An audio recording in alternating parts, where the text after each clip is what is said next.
This game was an 8-game goal. I be say 8-game, a 8-goal thriller. It was one of the most annoying games, most frustrating games that I have seen in a long time, because we could have won this game perfectly.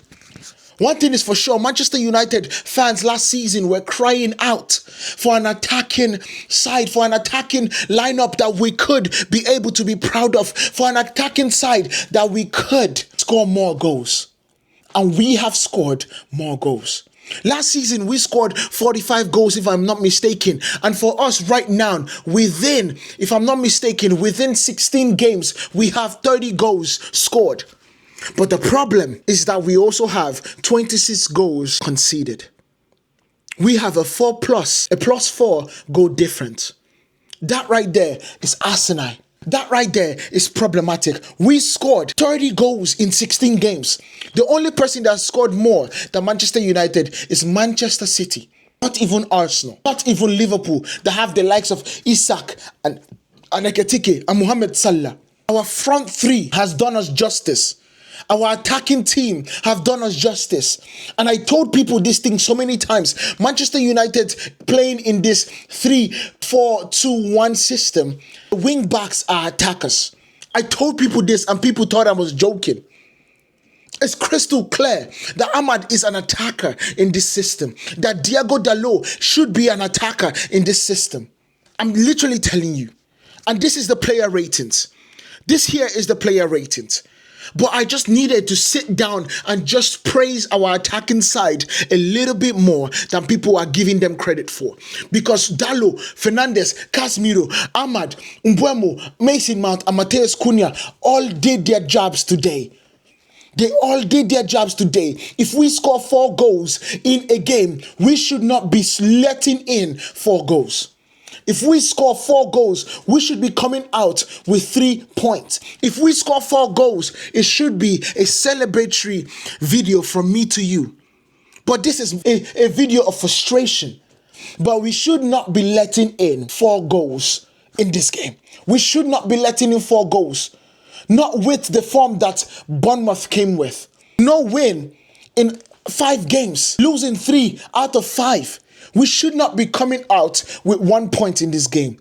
For some reason, we continue our pace of being allergic to 5th place. If I was a defender, I would be pulling out my hair.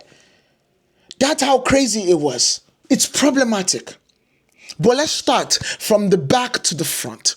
Sané Lamens had one of his worst games today. But unfortunately, he's so calm-headed that he then saved us from actually losing this game today. Because those last 2 saves that David Brooks was about to put in our back of the net saved us, that we were able to get a point today. It's a quite incredible game of football. Why did I say he had one of his worst games today? That corner kick. Sorry, not the corner kick. That free kick. That free kick right there.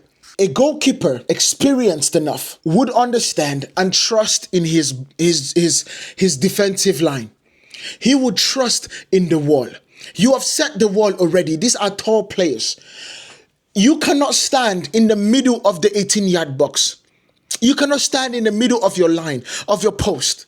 You need to stand off to the side a bit, so you're able to see when the kick is taken or where the kick is going towards. And if the kick beats your wall and goes under the post, then it's not your fault. It's just a brilliant free kick. But today, he hit the ball directly to where you were meant to be standing. And because you had shifted your weight to the left-hand side, because of the lack of trust in your line or in your wall, that ball beat you today. You were shifting your weight to your left-hand side. The bounce did not let you stretch out, and you got beat from that free kick. That's the 3rd goal. And that right there is the one that, to me, is your fault. The rest of them, none of them was yours. None of them was your fault at all.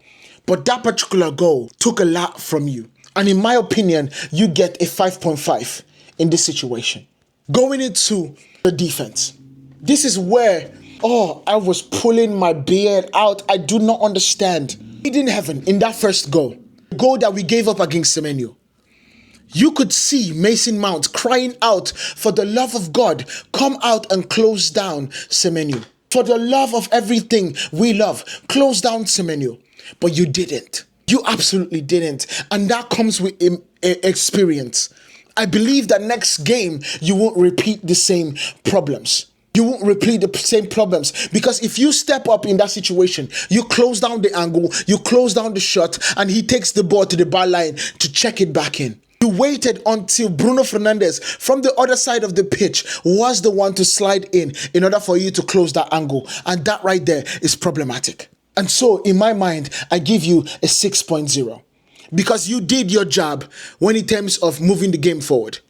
The goal for, what's his name, Evan Nielsen, you could have done something better.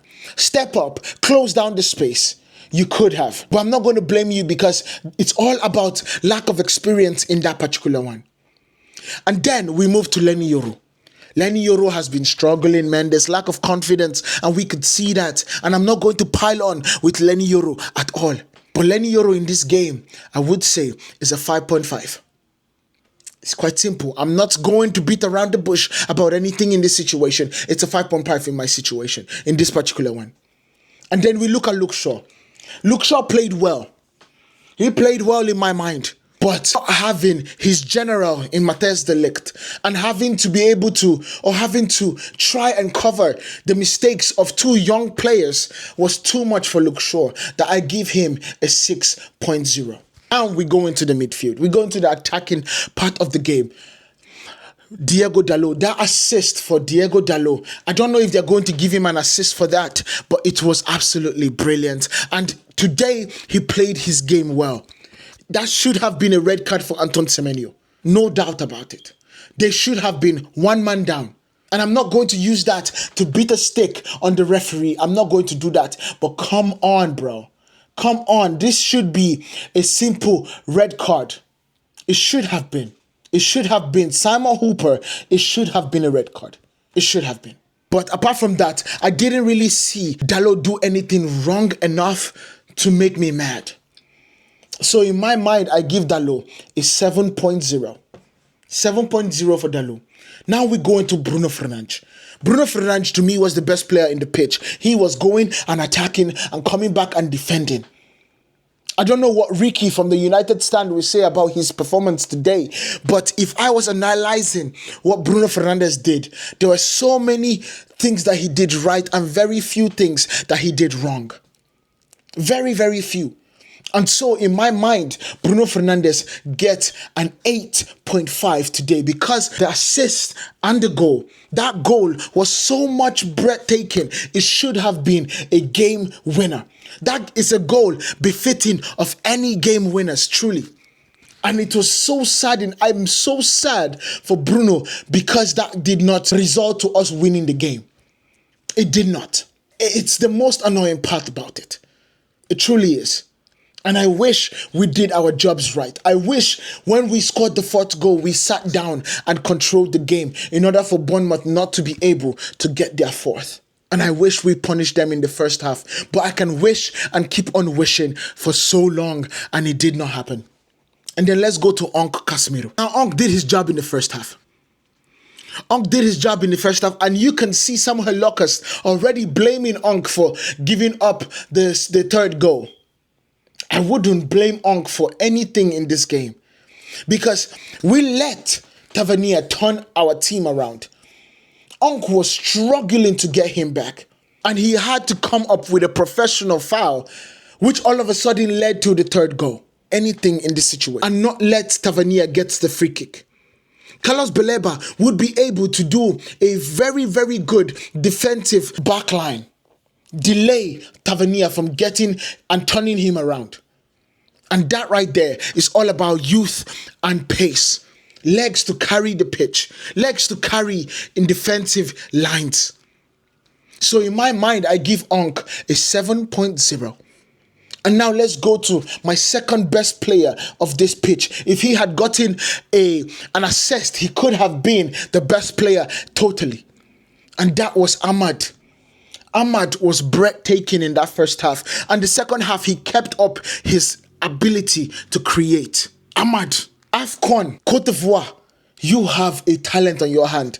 The presence of Ahmad should scare every African team because this cat, Amad Diallo, is a brilliant footballer. Brilliant footballer. I can't say much about Ahmad. He got so many opportunities today that I wish he got there, his shot off. I wish it was a shot on target. But majority of them got blocked by the likes of Adam Smith or Diakete or Sensei. It was truly remarkable. It truly was. And that's one thing I would give Ahmad. It was absolutely good from Ahmad. And in my mind, I give Ahmad an 8.0. I give Ahmad from 8.0 in my mind. And then we go to Brian Mbeumo. That first half, Brian Mbeumo was nowhere.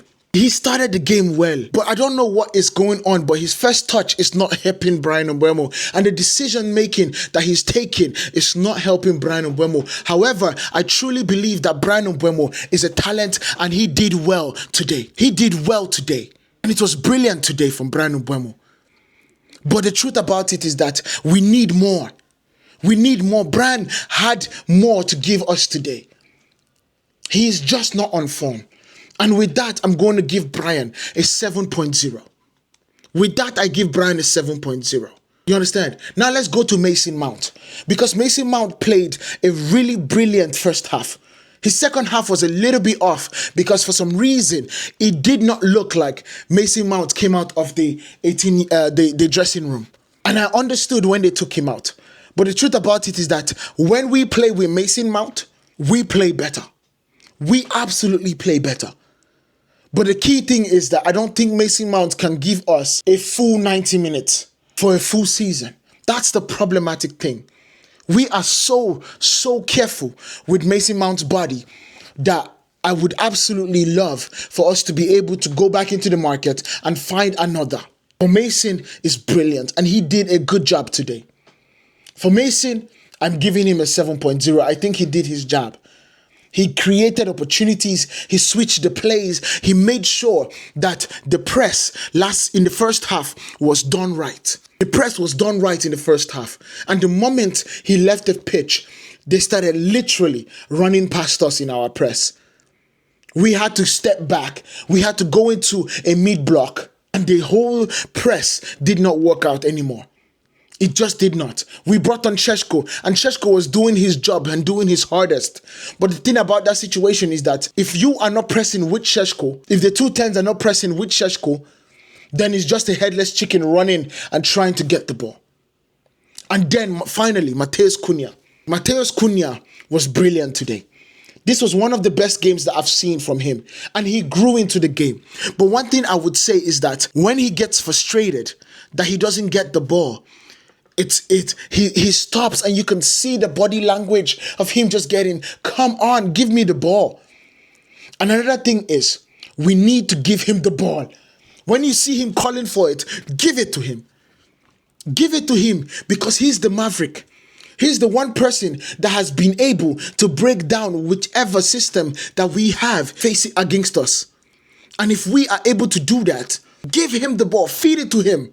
And I don't get me wrong, sometimes he calls the ball in tight places. And that situation, I understand you don't give him the ball. But when you get the chance, especially Ahmad or Dalo, you give him the ball.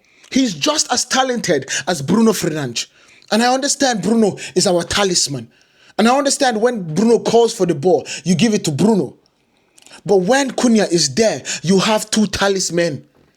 You give it to them and you're able to build an opportunity. You're able to build a strike. You're able to give us what we need. It's truly devastating to see that he gets a little bit frustrated when he doesn't get the ball. And the fact that we do not give him the ball is also troubling to me. Now, Kobe Mainoo, Lisandro Martinez and Benjamin Sheshko, Patrick Dogu and Joshua Zirkzee came into the team and actually did a really good job. Kobe Mainoo especially. With more time on the pitch, we could see Kobe Mainoo doing something brilliant. We could see Kobe Mainoo do something brilliant, and it's truly remarkable for us to see. And I want to watch how he navigates this situation, especially with AFCON going on, with Ahmad and Brian Mbeumo leaving. I want to see how he will be able to use Kobe Mainoo Because I've seen a glimpse of what he can do when he's playing with Bruno. I've seen a glimpse of what he can do. Yes, we were still literally licking out goals like crazy. And so I still believe that Kobe Mainoo right now playing alongside Bruno Fernandes is troubling. However, we have seen that this dude is a talent. We have seen that this dude can do something in this system, regardless of whether we have the person playing right next to him or not. Anyway, let me know what you guys think about this down in the comments. Make sure you guys hit that like button, hit that follow button, and I will see you guys in the next one. Peace.